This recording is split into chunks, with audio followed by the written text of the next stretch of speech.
Bencana ada di mana-mana. Gempa, banjir, longsor.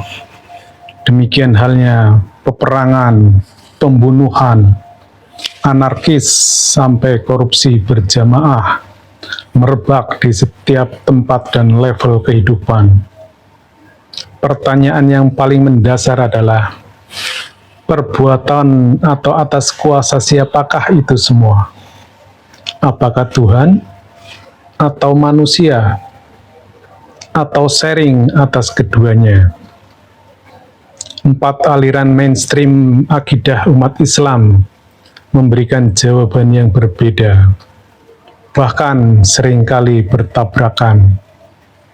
Tapi hari ini saya akan menunjukkan bahwa perdebatan klasik itu sebenarnya tidak pernah selesai, karena mereka keliru berlogika, mengira Tuhan berada pada dimensi yang sama dengan manusia, sementara realitas Tuhan dan semesta bekerja multidimensional dan multikausalitas. Assalamualaikum warahmatullahi wabarakatuh. Kembali hadir Mbah Mun Ajat Karimullah yang mengamput channel Tasawuf Ilmiah Eksakta, pengamal tarekat arwah atau tarekat Qadim yang tergabung dalam majelis zikir tarekat Naqsabandiyah Kholidiyah Al-Mahdiyah Nusantara, mengangkat perdebatan yang panjang sejak lahirnya konsep akidah yang telah berlangsung lebih dari 1000 tahun. Walaupun saat ini Ahlus Sunnah seolah dianggap paling benar, tapi itu sebatas klaim belaka. Sebagaimana saat akidah Mu'tazilah diklaim paling benar pada saat dinasti Abbasiyah berkuasa.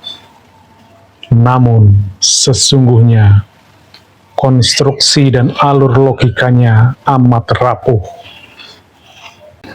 Kita mengenal Jabariyah yang fatalisme, yang menganggap semua peristiwa di semesta ini atas kuasa dan takdir Tuhan.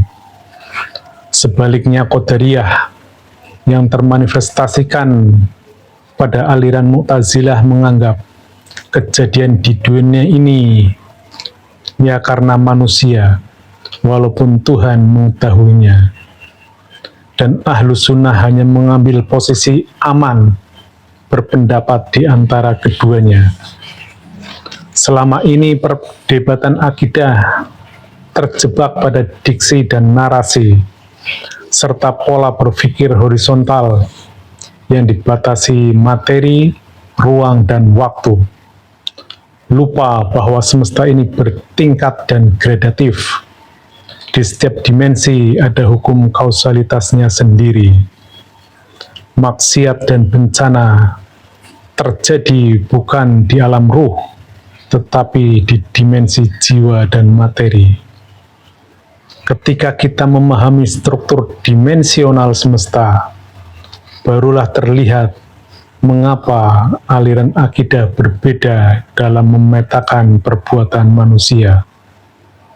Konten ini akan membedah dengan perspektif tasawuf ilmiah eksakta, sekaligus sebagai antitesa atas konsep akidah yang telah ada. Mari kita buktikan.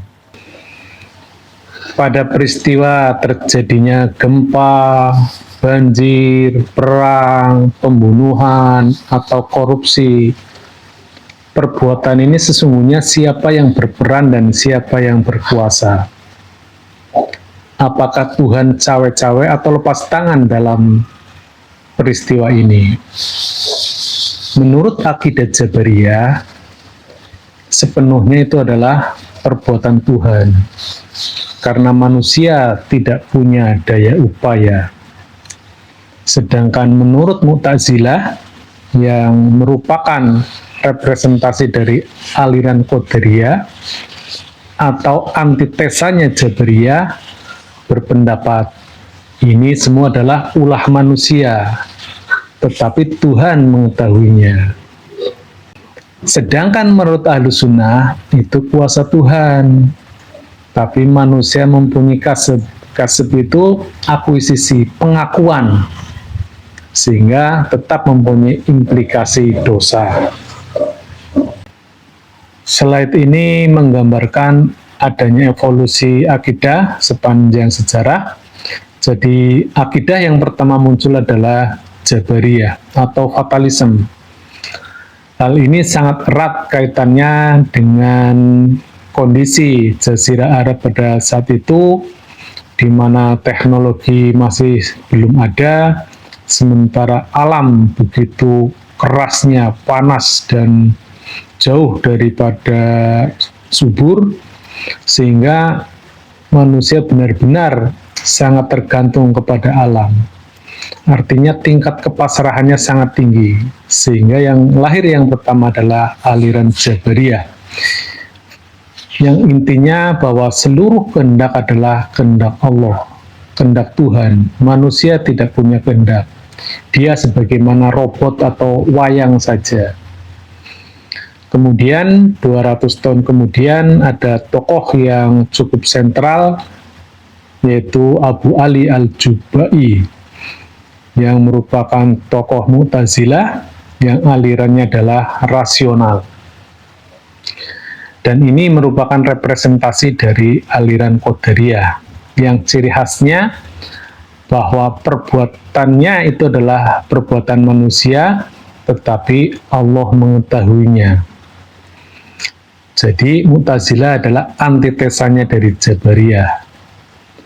Selanjutnya lahir pemikiran baru, yaitu dari Abu Mansur Al-Maturidi. Beliau termasuk tokoh pendiri Ahlus Sunnah, namun sifatnya masih rasional moderat, karena di masa sebelumnya ini berkuasa dinasti Abbasiyah yang merupakan pusat peradaban ilmu pengetahuan di kala itu, sehingga melahirkanlah aliran Mu'tazilah. Oleh karenanya Abu Mansur Al-Maturidi pun sesungguhnya masih dipengaruhi oleh paham-paham rasional, sehingga menurut beliau Allah adalah pencipta hukum yang sifatnya universal, namun manusia mempunyai keleluasan untuk berikhtiar. Kemudian berikutnya ada Abu Hasan Al-Asy'ari, beliau juga tokoh sentral Ahlus Sunnah. Namun kalau ingin tahu, beliau ini anak tirinya dari Abu Ali Al-Jubai. Bahkan sebelumnya beliau satu aliran dengan Abu Al-Jubai.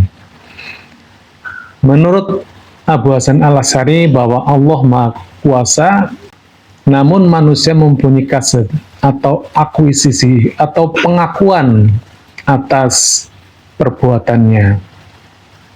Kemudian tokoh berikutnya adalah Ibnu Taimiyah yang berjarak 400 tahun kemudian. Ini juga dianggap sebagai tokoh Ahlus Sunnah yang sifatnya skripturalis, artinya tekstual, yang pada intinya kehendak manusia di bawah kehendak Allah. Jadi manusia punya kehendak, Allah punya kehendak. Namun yang terjadi sesungguhnya kehendak Allah. Berdasarkan hal tersebut, kita mencoba untuk membuat simulasi terkait bencana dan maksiat. Itu sesungguhnya peran dan kuasa siapa.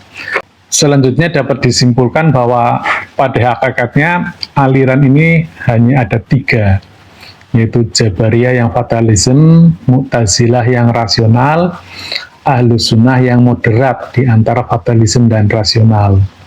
Walaupun fakta di lapangan itu Ahlus Sunnah terbagi menjadi 2. Al-Maturidi dan Al-Asy'ari itu menyatu, kemudian Ibnu Taimiyah ini ada kelompok sendiri, yaitu Wahabi dan Salafi.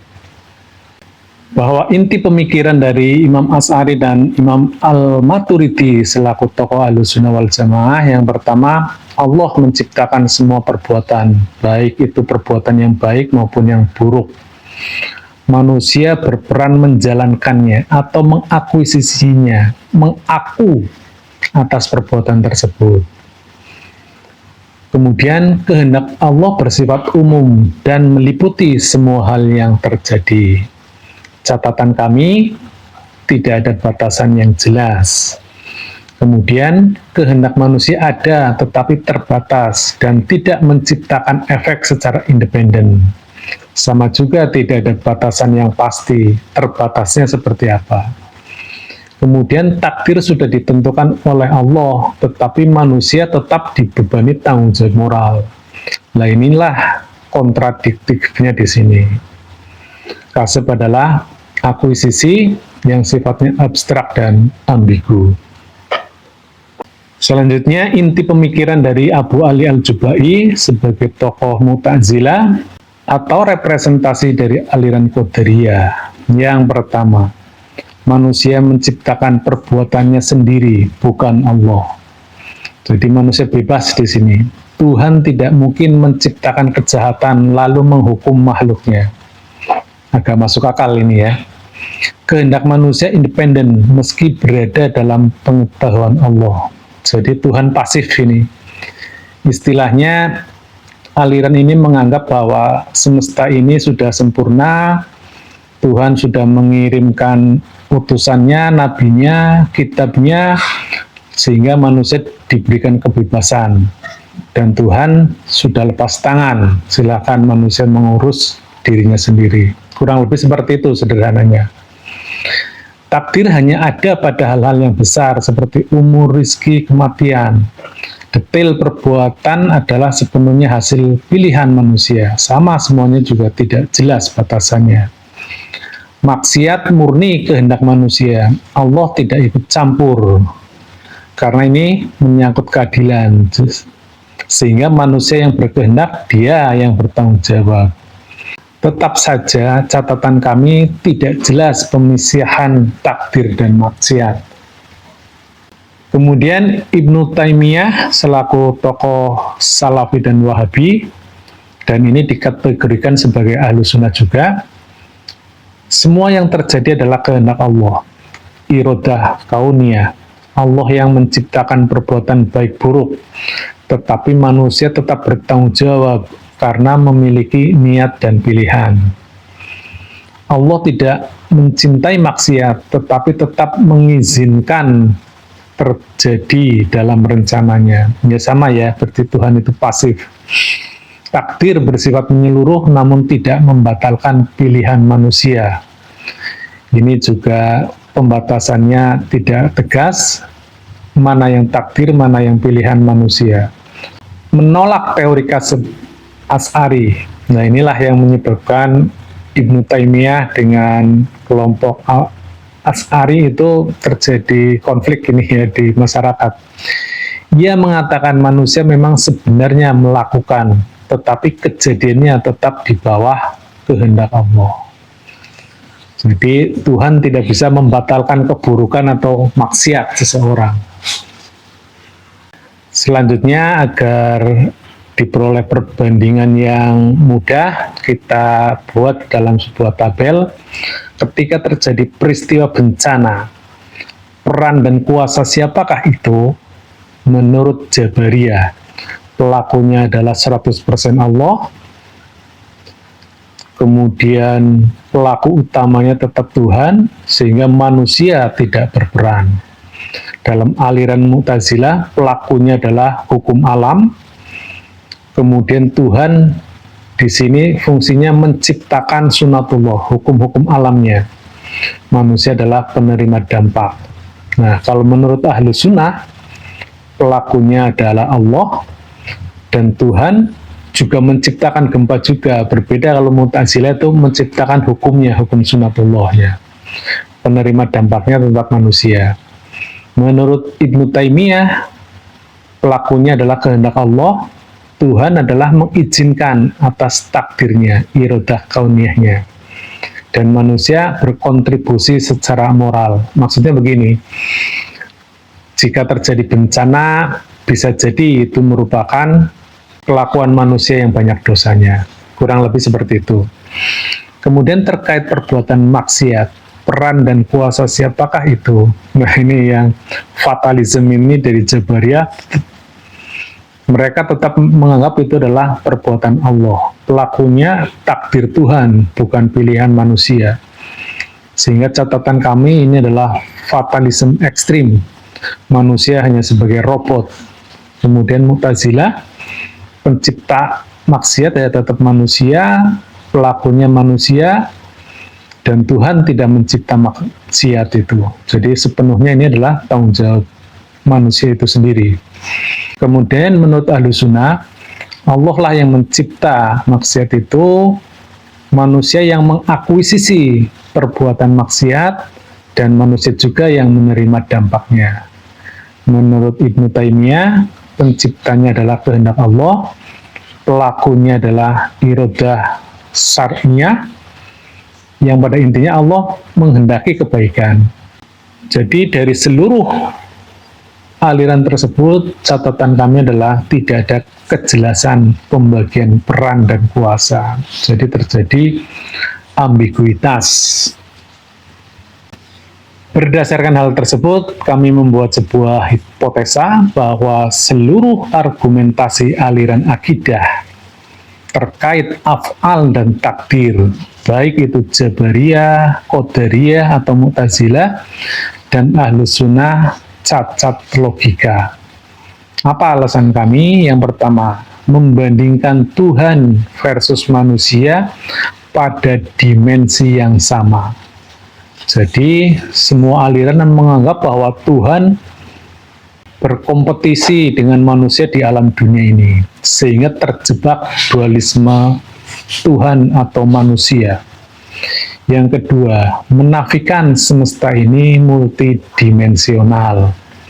Padahal Tuhan pasti berada di dimensi yang berbeda. Bahkan rohani manusia pun berada di dimensi yang berbeda. Dan setiap dimensi mempunyai hukum kausalitasnya sendiri. Sehingga nomor 3, hubungan dengan Tuhan semestinya vertikal. Dan baseline-nya kodim atau rohani yang sifatnya baku, tetap, dan mutlak. Bukan akal yang relatif dan cara berpikir yang horizontal yang dipengaruhi oleh ruang, waktu, dan materi. Selanjutnya, kami membuat sebuah analisa yang sifatnya tesa versus antitesa. Jadi, maksud kami akan meruntuhkan seluruh argumen-argumen dari aliran akidah tersebut. Basis analisis kami yaitu pada suatu fakta tentang pemahaman akidah, logika akidah, yang menganggap bahwa Tuhan dan manusia ada di dimensi yang sama. Sehingga dia terjebak logika dua pilihan. Maka implikasinya yang pertama, akan terjadi benturan antara peran Tuhan atau peran manusia, takdir Tuhan atau ikhtiar manusia, ciptaan Tuhan atau perbuatan manusia, sehingga ada kompetisi one by one manusia versus Tuhan. Hasilnya inilah salah berlogika. Selanjutnya kita membuat antitesanya. Semesta itu multidimensi, berdimensi-dimensi. Tiap-tiap dimensi terikat kausalitasnya. Uraiannya yang pertama, semesta beroperasi pada realitas kesadaran yang sifatnya gradatif dimensional. Jadi berdimensi-dimensi, berlapis-lapis, dan bergradasi. Konsentrasinya berbeda-beda. Mulai dari bawah sadar, sadar, kemudian atas sadar, dan maha sadar, yang terikat hukum kausalitasnya masing-masing. Jadi yang menjadi pokok bahasan kami adalah realitas kesadaran, bukan realitas materi. Realitas yang sesungguhnya adalah kesadaran. Kemudian yang kedua, Tuhan bertajali secara gradatif di setiap dimensi, sebagaimana sifatnya al-muhit yang meliputi segala sesuatu. Berikutnya, manusia adaptif di setiap dimensi. Namun ia hanya bisa berada pada satu dimensi saja, sesuai makom kesadarannya. Jadi bedanya kalau Tuhan bertajalli di setiap dimensi, kalau manusia hanya berada pada satu dimensi saja. Sehingga tidak akan pernah terjadi benturan antara manusia dengan Tuhan. Tergantung dia berada di makom kesadaran apa, dia akan mengikuti hukum kausalitasnya sesuai dengan gradasi dimensionalnya. Sehingga tidak ada dikotomi Tuhan dan manusia, melainkan makom kesadaran. Slide ini menjelaskan bagaimana keterhubungan antara dimensi-dimensi semesta ini dengan akidah, yaitu terkait keyakinan kita atas af'alnya Allah, peran dan kuasanya Allah terkait dengan bencana dan maksiat. Bahwa dalam perspektif Tarekat Qadim, bukan di situ konteksnya, bukan di permasalahannya, karena semesta ini berdasarkan hukum kausalitas dimensional, yang masing-masing dimensi mempunyai kausalitasnya sendiri-sendiri. Bahwa semesta ini terbagi menjadi 3 dimensi utama, yaitu di dimensi tertinggi ini adalah alam ketuhanan, alam maha qadim yang sifatnya laisa kamitslihi syai'un. Kemudian yang kedua ini adalah dimensi alam qadim yang sifatnya metafisika ultra, bentuknya nur, cahaya, ruh atau partikel kuantum. Kemudian ada dimensi yang terendah, dimensi alam dunia ini yang sifatnya relatif. Pada aliran akidah, semua mazhab memperbandingkan manusia dengan Tuhannya di alam relatif ini yang sifatnya kausalitas sains, padahal Tuhannya ada di alam maha yang non-kausalitas absolut, yang maha qadim, maha mutlak. Tentu tidaklah mungkin Tuhan mendiami alam relatif ini, karena alam relatif ini alam baru, dia hanya kompatibel dengan akal manusia, sehingga tidaklah mungkin sesuatu yang mutlak mendiami alam relatif. Oleh karenanya, kelemahan atau cacat logika dalam akidah tersebut, yakni membandingkan Allah yang maha mutlak pada peristiwa di alam dunia ini yang sifatnya relatif, yang mengikuti hukum kausalitas sains. Dan kesadaran di sini adalah kesadaran alam sadar atau kesadaran akal rasional yang dapat diamati oleh pembaca virtual yang terikat oleh hukum materi, ruang, dan waktu, mengikuti hukum fisika, kimia, dan biologi. Ini juga jangan diartikan bahwa Tuhan tidak berkuasa atas dimensi di alam relatif, tetapi sistem kerjanya itu berbeda. Bahwa semesta ini berlapis, tetapi lapisannya dimensional. Itu yang saya maksud, bahwa yang mutlak tidak mendiami yang relatif, tetapi yang mutlak tetap berkuasa dan mempengaruhi alam relatif ini, tetapi sifatnya dimensional dan gradatif. Sederhananya seperti ini, bahwa di alam relatif ini, di alam baharu ini, itu selalu ada materinya, ada ruang, dan ada waktunya. Kemudian alam di atasnya, alam qadim, di sini sudah tidak ada ruang, tidak ada waktu, dan tidak ada materinya. Bentuknya nur atau ruh atau partikel. Segala materi apapun ketika wujudnya sudah dalam bentuk partikel itu sendiri, sudah tidak ada materinya. Apalagi ketika berada di alam maha, semuanya lenyap. Karena itu inilah yang namanya laisa kamitslihi syai'un. Sehingga hukumnya pun sifatnya non kausalitas absolut, penyebab dari segala kausalitas yang tidak terikat hukum materi, tidak terikat hukum ruang, waktu, bahkan logika sebab akibat.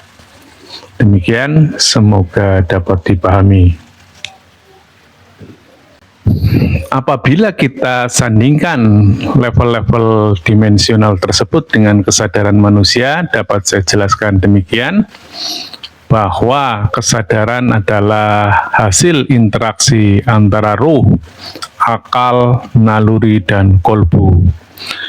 Dominasi atas interaksi inilah yang menghasilkan kesadaran. Ketika naluri mendominasi kesadaran kita, itulah namanya kesadaran bawah sadar. Ketika akal mendominasi, itulah alam sadar. Dan ketika ruh yang mendominasi, itulah atas sadar.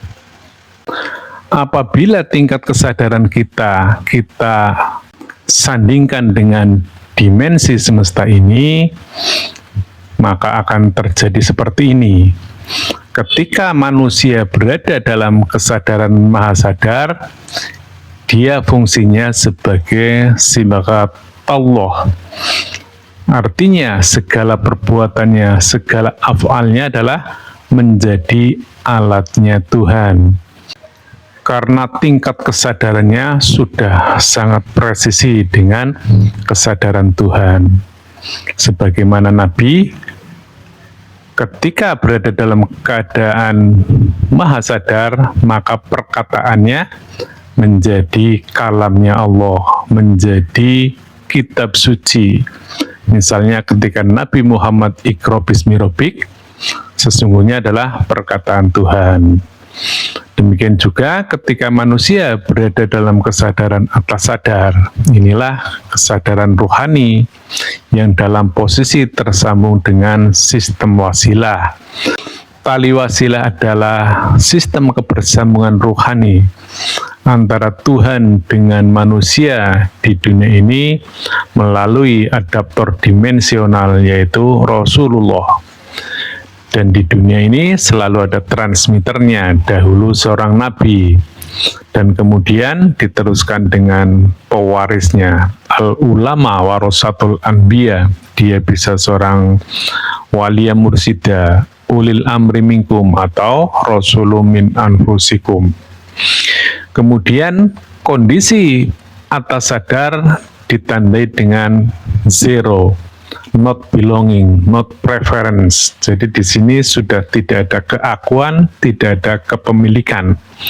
Inilah yang namanya makom kesadaran atau nafsul mutmainah. Jadi dalam kesadaran ini pun sudah bukan kesadaran dirinya.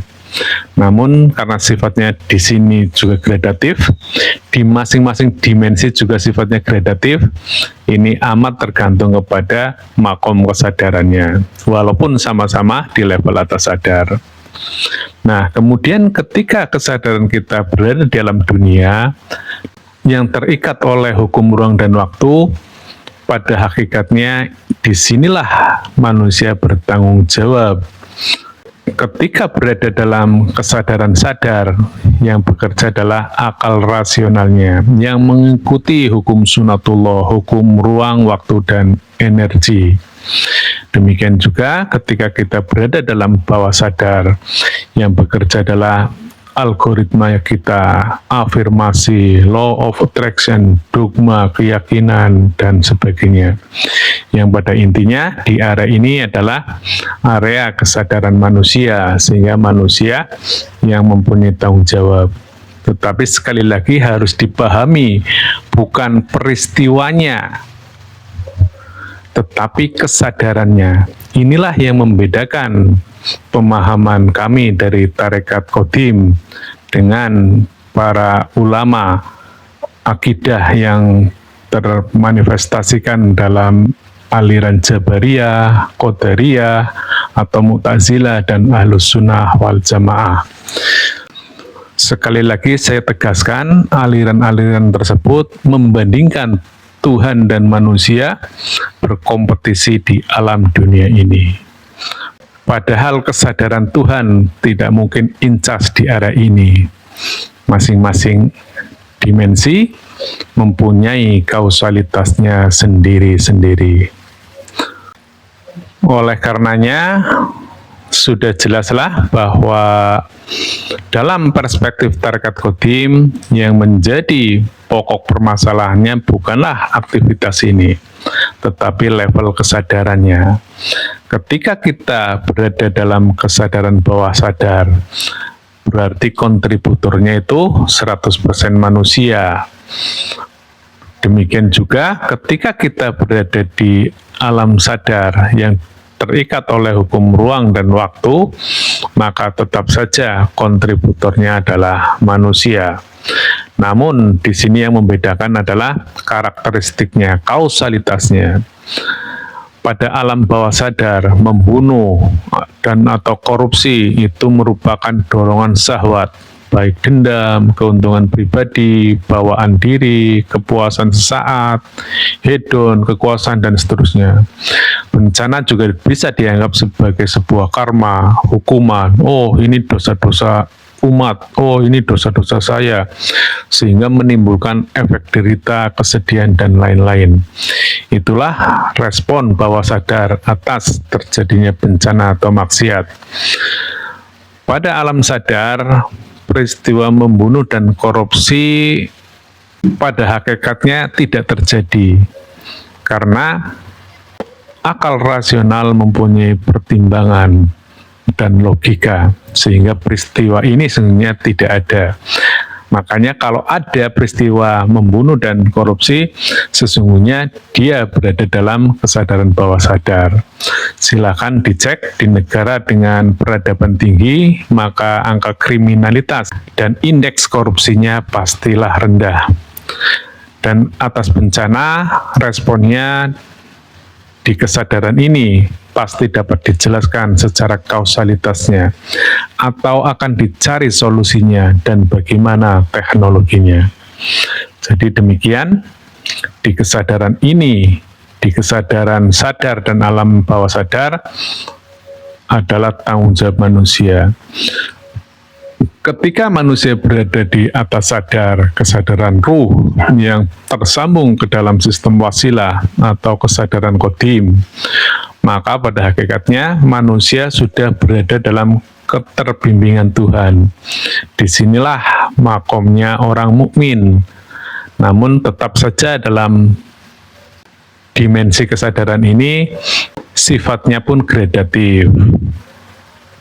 Sehingga bukan kepada peristiwa membunuh atau bencananya, tetapi kalaupun terjadi pembunuhan, itu semata karena dalam menjalankan visi dan misi ketuhanan, sebagaimana perang Badar, perang Uhud, dan lain sebagainya. Dan ketika terjadi bencana, maka responnya tetap zero, karena di kesadaran ini sudah tidak ada baik dan buruk, semua adalah kehendak Tuhan.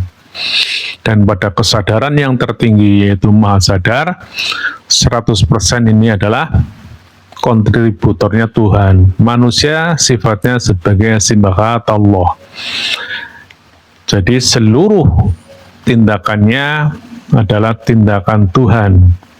Karena manusia dalam kesadaran ini menjadi tajalinya Tuhan di alam dunia ini. Jadi tidak mungkin Tuhan itu menjalankan af'alnya di dunia ini tanpa melalui perangkatnya. Ketika Allah berkalam, dia meminjam perkataan manusia, sebagaimana Nabi Musa yang menghasilkan kitab Taurat, Nabi Isa menghasilkan kitab Injil, Nabi Muhammad menghasilkan Al-Quran. Itu hakikatnya adalah perkataan Tuhan.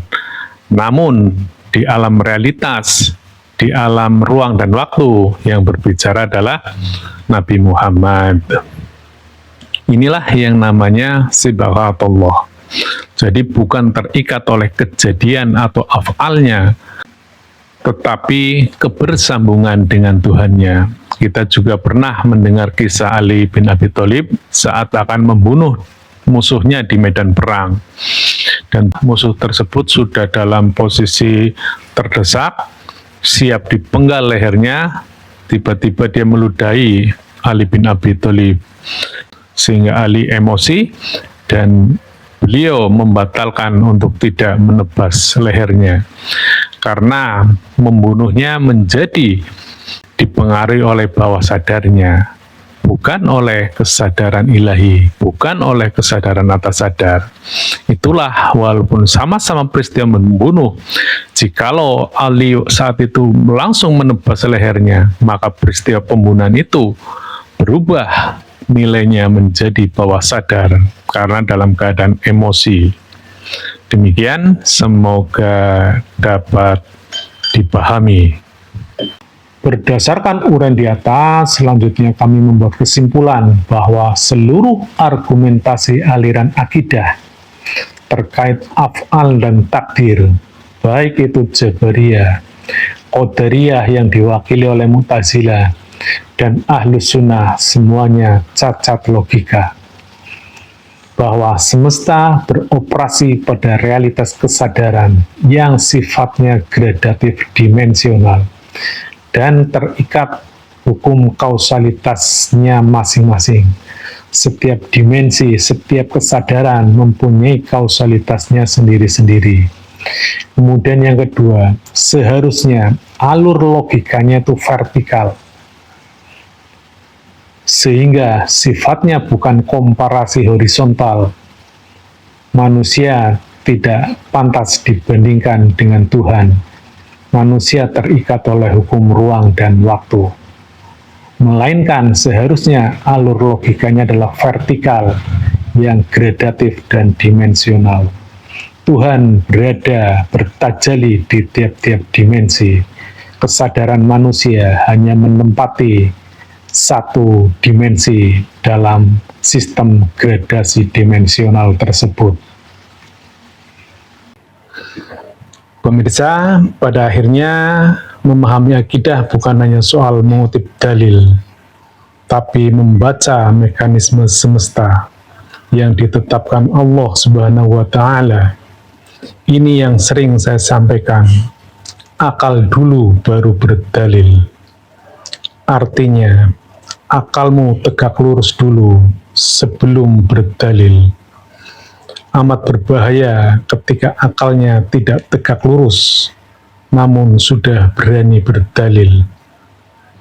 Semesta ini sifatnya gradatif dimensional, yang beroperasi pada sistem gelombang, dan setiap dimensi mempunyai kausalitasnya masing-masing. Menariknya, tiap-tiap dimensi termanifestasikan dalam makom kesadaran. Dan masing-masing makom kesadaran pun mempunyai peran dan tanggung jawabnya sendiri. Disinilah letak keadilan Tuhan yang bersifat absolut, baku, tetap, dan permanen.